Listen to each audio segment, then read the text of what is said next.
ऐसे में हम इस तरह का कोई पक्ष और विपक्ष लेकर अपने ऊपर चोट बर्दाश्त नहीं कर सकते।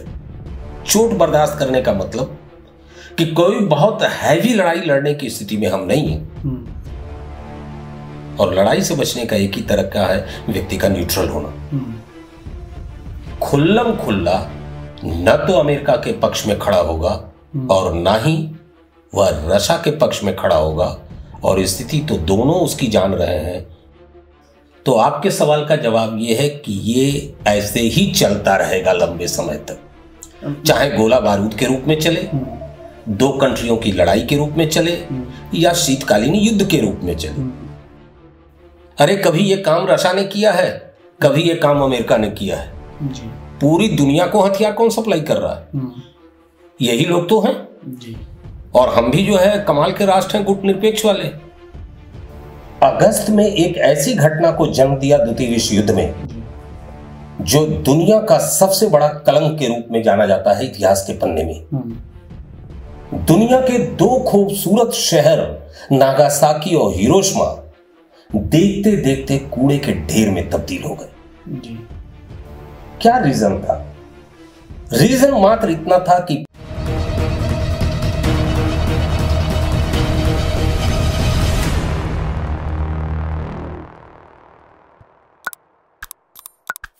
जय हिंद, वंदे मातरम। एक्सपोज टाइम्स में आपका स्वागत है। मैं हूं मनीष श्रीवास्तव। आज की वार्ता शुरू करने से पहले मेरा आप सभी दर्शकों से अनुरोध है कि हमारे चैनल एक्सपोज टाइम्स को सब्सक्राइब करें, बेल आइकन प्रेस कर लें ताकि हमारा हर वीडियो आप तक पहुंचता रहे। दुनिया इस समय एक अजीब मुहाने पे खड़ी है, जहां दो देश यूक्रेन और रशिया के बीच युद्ध छिड़ा हुआ है।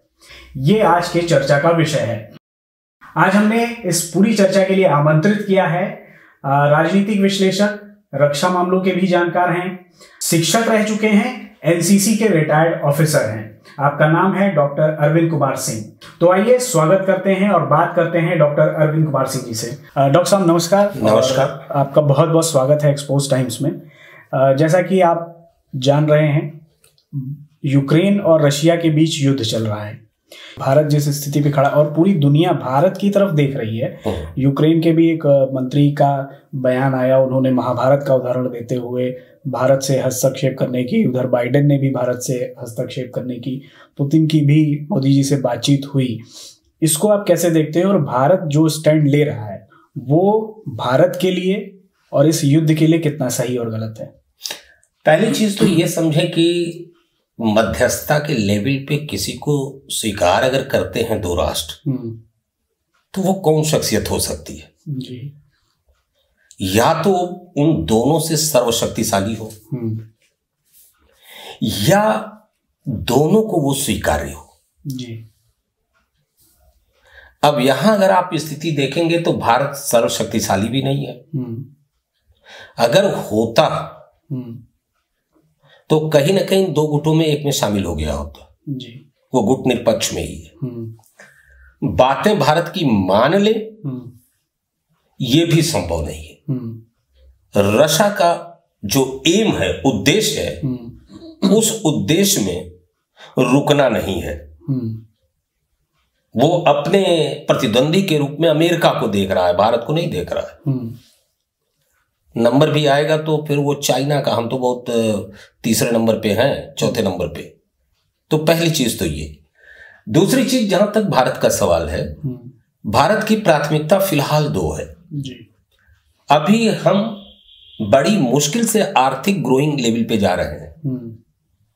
ऐसे में हम इस तरह का कोई पक्ष और विपक्ष लेकर अपने ऊपर चोट बर्दाश्त नहीं कर सकते।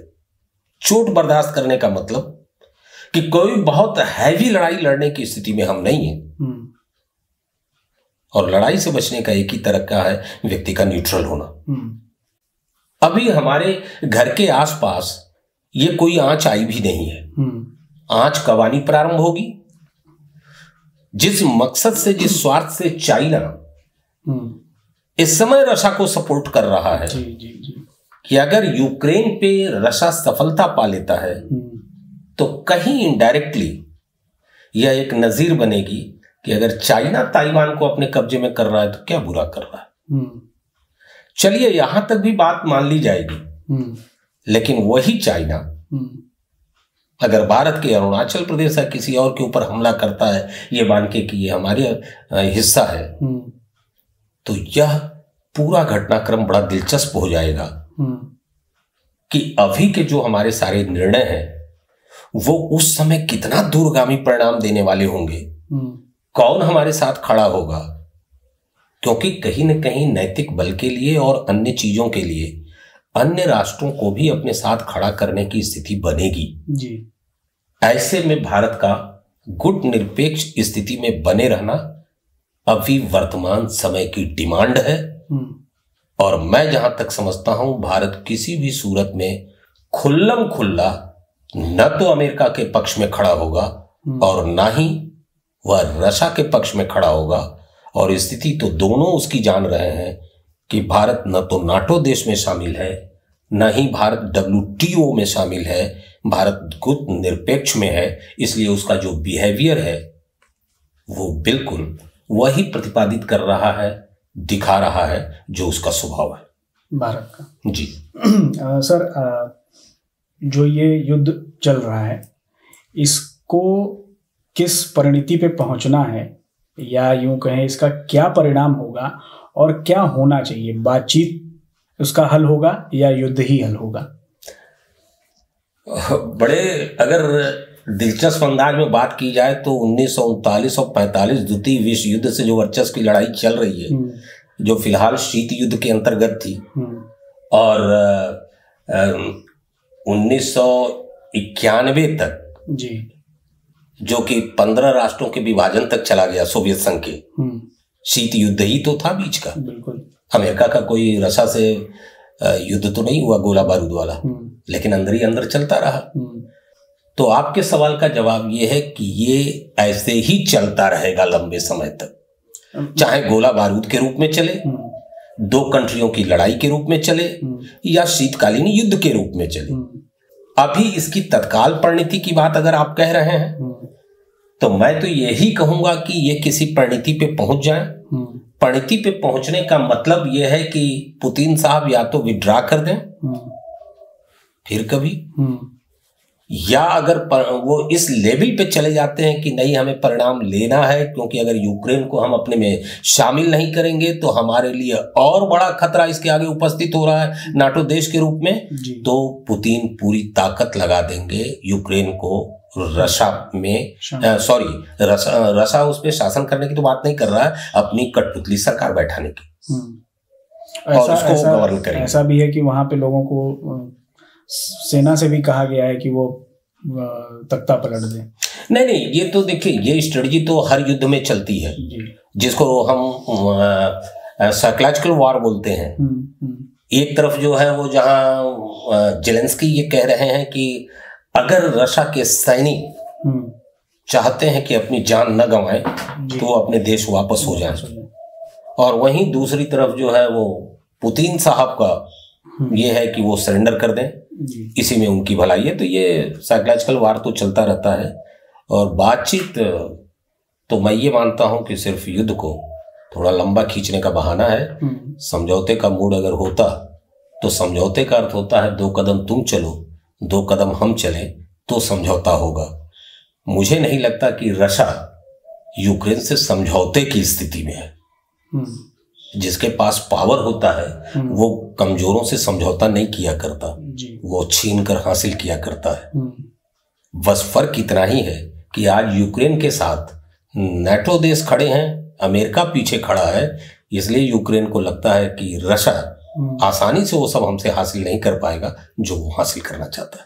तो इस युद्ध में आप प्लस किसको देख रहे हैं? कौन ऐसी स्थिति में है जो परिणाम पे पहुंचा दे इस युद्ध को? देखिए, परिणाम पे पहुंचाने की बात तो जहां तक है कि पुतिन विड्रा ही कर लें तो ये तो आज ही बंद हो जाएगा। ये भी एक तरह का परिणाम है जो दुनिया के फेवर में है। जी, दुनिया के फेवर में है और मानवता के फेवर में है। और फिर दूसरा भी एक तरीका है कि पुतिन जैसा कि कह रहे हैं कि अभी तो हमने सेना को स्टैंड बाई रखा है जी, यानी इशारा वो ये कर रहे हैं कि हमने फुल फ्लेज अभी अटैक किया नहीं है यूक्रेन के ऊपर। और अगर ऐसा वो करेंगे तो निश्चित तौर पे कैजुअलिटी बहुत ज्यादा होगी, और ये भी संभावना है कि सिर्फ हथियार देके नाटो देश अगर सोचते हैं कि वो यूक्रेन के रोक लेंगे रशिया के कब्जा करने की स्थिति को, तो ऐसा मुझे लगता नहीं है। रशिया कंप्लीटली हावी हो जाएगा यूक्रेन के ऊपर। अच्छा सर, ये जो मामला चल रहा है इसमें इससे क्या आप आगे भविष्य में विश्व युद्ध में बदलता भी देख सकते हैं क्या ऐसा लोगों, क्योंकि ऐसे सवाल बहुत उठ रहे हैं कि कहीं ये विश्व युद्ध का रूप न ले ले और तमाम देश नहीं। देखिए, विश्व युद्ध तक तो मैं इसे नहीं देख रहा हूँ। ठीक है, उसकी चरम परिणति दिखाई दे रही है, गर्मागर्मी दिखाई दे रही है, बहुत हार्ड बयान भी दिए जा रहे हैं। जब तक नाटो देश युद्ध की स्थिति में रशिया से नहीं आते हैं तब तक तो ये विश्व युद्ध में परिणत नहीं होने वाला है। आप बोलते रहिए, उससे क्या फर्क पड़ना है। जहां तक हथियारों को देने की बात है साहब, अफगानिस्तान के अंदर कौन हथियार सप्लाई कर रहा था इतने वर्षों से? अरे कभी ये काम रशिया ने किया है, कभी ये काम अमेरिका ने किया है। पूरी दुनिया को हथियार कौन सप्लाई कर रहा है? यही लोग तो हैं। और हम भी जो है कमाल के राष्ट्र हैं, गुट निरपेक्ष वाले। अरे हमने तो अमेरिका से भी हथियार लिया, हमने रशिया से भी लिया, और गुट निरपेक्ष वो क्या बोलते हैं नाटो वाले जो हैं उनसे फ्रांस जर्मनी से भी लिया। ये हथियारों की सप्लाई, ये तो अपनी दुकानदारी भी चल रही है। लेकिन परिणति पे तो ले जाने के लिए ठोस एक्शन करना होगा, और ये तब तक वर्ल्ड वार में तब्दील नहीं होना है जब तक कि नाटो देश की सेनाएं रशिया के खिलाफ युद्ध का बिगुल न बजा दें। वरना ये दो राष्ट्रों की लड़ाई होगी। एक राष्ट्र की तरफ नाटो खड़ा होगा पैसा लेकर, हथियार लेकर, और दूसरी तरफ रशिया होगा अपनी पूरी ताकत, संसाधन, सैनिक और हथियार लेकर। वो दो राष्ट्रों का युद्ध चलता रहेगा। कितने दिन में वो फरियाएगा, ये देखने वाली बात होगी दुनिया को। डॉक्टर साहब, ये बताइएगा कि जैसे यूनाइटेड नेशंस जो 200 करीब देशों का संगठन है, और द्वितीय विश्व युद्ध के बाद वो जमीन पे आया था, और इसीलिए आया था कि वो जो युद्ध की जो स्थिति बनती है उससे किसी तरीके से बचा जाए। आज जो यूक्रेन और रशिया के बीच जो द्वंद्व चल रहा है, इसमें यूनाइटेड नेशंस की क्या भूमिका है और क्या भूमिका होनी चाहिए? ये बड़ा दिलचस्प आपने सवाल पूछा मुनेश जी। 21 अक्टूबर 1945 को संयुक्त राष्ट्र संघ का जन्म हुआ। संयुक्त राष्ट्र संघ को लेके आने वाला अमेरिका, जिसने अगस्त में एक ऐसी घटना को जन्म दिया द्वितीय विश्व युद्ध में, जो दुनिया का सबसे बड़ा कलंक के रूप में जाना जाता है इतिहास के पन्ने में। दुनिया के दो खूबसूरत शहर नागासाकी और हिरोशिमा देखते देखते कूड़े के ढेर में तब्दील हो गए। क्या रीजन था? रीजन मात्र इतना था कि पर्ल हार्बर नामक एक टापू के ऊपर रखे गए अमेरिका के जलपोतों को, एयरक्राफ्ट को, जापानी एयरक्राफ्टों ने ध्वस्त कर दिया था, और इस नुकसान को अमेरिका बर्दाश्त नहीं कर पाया, जिसकी परिणति नागासाकी और हिरोशिमा की इस विभीषिका के साथ हुआ। जाहिर सी बात है कि 21 अक्टूबर 1945 को संयुक्त राष्ट्र संघ की स्थापना इसलिए हुई थी कि पूरी दुनिया में इस तरह की विभीषिका फिर दोबारा दोहराई न जा सके। लेकिन हुआ क्या, उसको भी थोड़ा जान लेना बहुत जरूरी है। मैं आपको ले चलता हूं इराक युद्ध के ऊपर। जब अमेरिका और इराक का स्थिति गड़बड़ होने लगी, युद्ध अपरिहार्य हो गया लगभग, तो संयुक्त राष्ट्र संघ की मीटिंग हुई। इसी के लिए तो कमिटमेंट था कि कोई इस तरह का युद्ध ना हो। अमेरिका ने आरोप लगाया इराक के ऊपर कि इराक के अंदर रासायनिक हथियार है, इसलिए हमें हमला करना जरूरी है। और दूसरा रीजन उसने ये दिया कि इराकी सेना कुवैत के सेक्टर में प्रवेश कर गई है, और संयुक्त राष्ट्र संघ की नियमावली के अंतर्गत अगर कोई राष्ट्र किसी दूसरे राष्ट्र की संप्रभुता पे दखल देगा तो संयुक्त राष्ट्र संघ को उस पे हमला करना उसके कर्तव्य के अंतर्गत आएगा। पहला रीजन तो मान लिया कि इराक ने कुवैत में अपनी सेना भेजी थी, लेकिन रासायनिक हथियारों से जब इराक ने इनकार किया तो संयुक्त राष्ट्र संघ ने अपना प्रतिनिधि मंडल भेजा इराक के अंदर, और इराक पे दबाव बनाया कि आप अपनी पूरी इंक्वायरी कराइए कि आपके पास रासायनिक हथियार हैं कि नहीं। और उस प्रतिनिधि मंडल ने आके संयुक्त राष्ट्र संघ में जो रिपोर्ट दिया वो बड़ा दिलचस्प है। विल क्लिंस के नेतृत्व में यह प्रतिनिधि मंडल गया हुआ था और रिपोर्ट ये आई कि इराक के अंदर कोई भी रासायनिक हथियार नहीं है। इसके ऊपर संयुक्त राष्ट्र संघ ने एक रेगुलेशन पास किया 14/44 के अंतर्गत, जिसके अंतर्गत संयुक्त राष्ट्र संघ ने कहा कि इराक के ऊपर कोई सैन्य कार्रवाई नहीं की जाएगी क्योंकि वहां कोई रासायनिक हथियार नहीं मिला है। उसके बावजूद 14/44 को दरकिनार करते हुए अमेरिका ने इराक को रौंद दिया और दिखाया तो ये कि ये कुवैत के अंदर उसकी सेनाओं के जाने का परिणाम था। रासायनिक हथियार को उसने जो है आधार बनाया, लेकिन नंगा सच ये था कि इराक के पेट्रोल कूपों के ऊपर अमेरिका अपना आधिपत्य चाहता था, जिससे कि वो हमारे अधीन अगर आ जाता है तो ऐसे में पूरी दुनिया के सर्वशक्तिशाली राष्ट्र आर्थिक रूप से हम होंगे, और ये जंग इस नजरिए से लड़ा गया था जी। अब आप ये बताइए कि संयुक्त राष्ट्र संघ के पूरे उस 14/44 को दरकिनार करके इराक को रौंदने की स्थिति में संयुक्त राष्ट्र संघ कहां खड़ा है। और मैं आपको कई एग्जाम्पल दे सकता हूं जी कि उसके बाद वियतनाम युद्ध हुआ, कहां था संयुक्त राष्ट्र संघ। अफगानिस्तान का युद्ध हुआ, कहां था जो है संयुक्त राष्ट्र संघ। और सबसे बड़ी बात कि इराक का जो घटनाक्रम हुआ उसमें तो सीधे सीधे ठेंगा दिखा दिया अमेरिका ने संयुक्त राष्ट्र संघ को। निश्चित तौर पे मेरा यह मानना है कि ये टोटल जो संगठन है कहीं न कहीं अमेरिका के हित साधन के रूप में एक छतरी है, एम्ब्रेला है, जिसकी आड़ में वो लोगों के दोषारोपण से अपने को बचा सके और उसी की आड़ में अपने मंतव्यों का शिकार वो दूसरे राष्ट्रों को बना सके। आज साफ साफ दिखाई दे रहा है।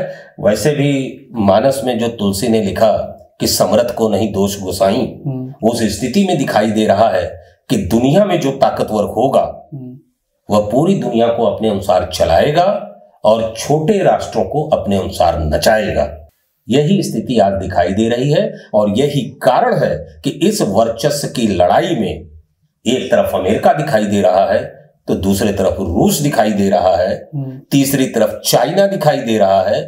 आने वाले वक्त में कौन सा किरदार और उभर के आएगा, उसके लिए एक ही शर्त है कि वो राष्ट्र आर्थिक रूप से सबल हो और सैन्य शक्ति की रूप से वह अपने को जब सबल पाएगा तो इस तरह की दौड़ में वो भी शामिल हो जाएगा। सर चलते चलते एक आखिरी सवाल ये है कि जो भारतीय छात्र हैं, जो भारतीय वहां पे यूक्रेन में रह रहे हैं, उनको भारत लाने के लिए काफी प्रयास भारत सरकार की तरफ से चल रहा है। ये कितना कारगर साबित हो पाएगा, या भारत सरकार पे आरोप भी लग रहा है कि इसमें भारत सरकार ने थोड़ा देरी कर दी। जब युद्ध शुरू होना था उससे पहले ही भारत सरकार को ये कदम उठा लेना चाहिए था, जबकि भारत सरकार ने एक अल्टीमेटम दिया भी था। इसे आप कैसे देख रहे हैं? देखिए, जाहिर सी बात है, ये तो मैं नहीं कहूंगा कि भारत सरकार ने निर्णय लेने में देर कर दिया। ये कार्रवाई हो रही थी अंडरग्राउंड, ये संभावनाएं बनने लगी थी। और सबसे बड़ी बात है कि भारत सरकार तो जो कार्रवाई करती, उस देश के नागरिक यूक्रेन के जो हमारे इंडियन छात्र थे उनको भी पता था कि क्या कुछ चल रहा है। 90,000 सैनिकों का जो है वो यूक्रेन की बॉर्डर पे आके खड़ा हो जाना, वो सिर्फ शोपीस के लिए तो था नहीं।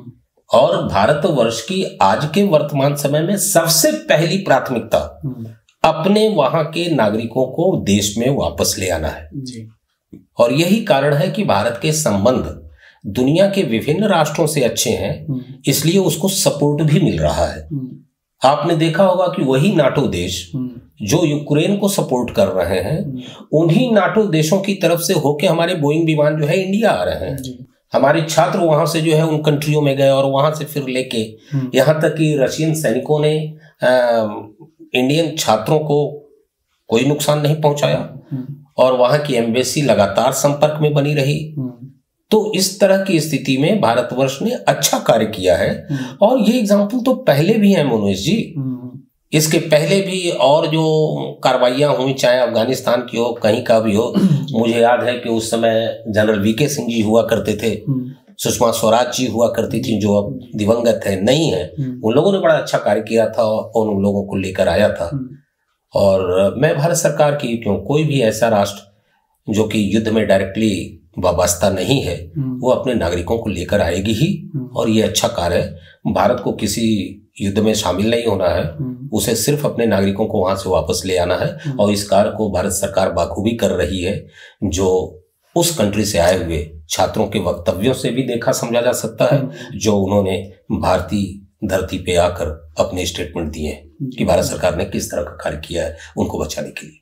बहुत बहुत धन्यवाद डॉक्टर साहब, और धन्यवाद। हमें उम्मीद है कि जल्द से जल्द ये युद्ध शांत होगा, और जो मानवता की बात है वो सारी दुनिया में स्प्रेड होगी, और भारत जो अपना स्टैंड लेता है हमेशा की अहिंसा वाला, उस पे आज पूरी दुनिया आगे कदम रखेगी। तो हमने बात की डॉक्टर अरविंद कुमार सिंह जी से, काफ़ी चीज़ें हमारे सामने आई हैं, और आने वाले समय में क्या परिणाम होगा, क्या स्थिति बनेगी दुनिया में, ये हम आप तक पहुंचाते रहेंगे। तब तक के लिए धन्यवाद, नमस्कार, जय हिंद।